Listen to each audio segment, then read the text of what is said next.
Hello mga ka-store, nandito na tayo sa ating raffle 10 pesos. 10 pesos lang, mayroon na kayong choco biscuit.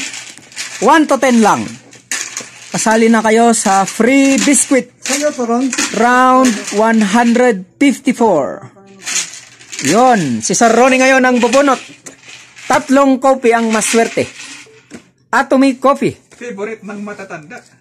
Favorite ng matatanda, parang... Ewan ko kung hindi baliktad yan. Favorite ng matatanda. Sana kung baliktad. Number 9. Madam Honey, pambihira. Lucky na ito. Kakaalis lang eh.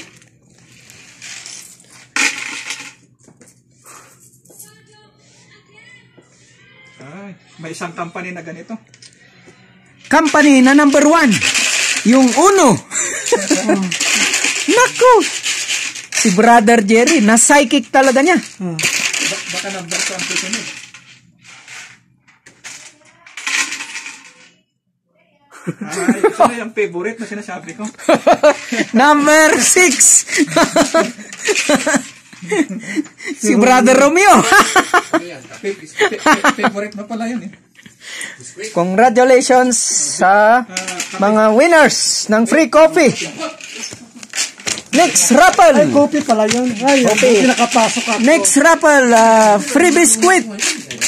Round 157. 6 ang bubunutin natin. Kaya tumi.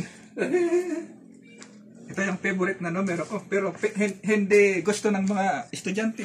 Number 7, kasi wasay. Palakol. Ay, ako! Panalo tayo. Dahil dyan may bonus ka. Anong bonus? Yun, naglagay sa donation. Nabubunot pa rin yung nabunot kanina. Number 6 uli. Pambihira. Ibig sabihin, for Latino. Si Brother Archie. Marunong sa waiting. Meron ka na biscuit.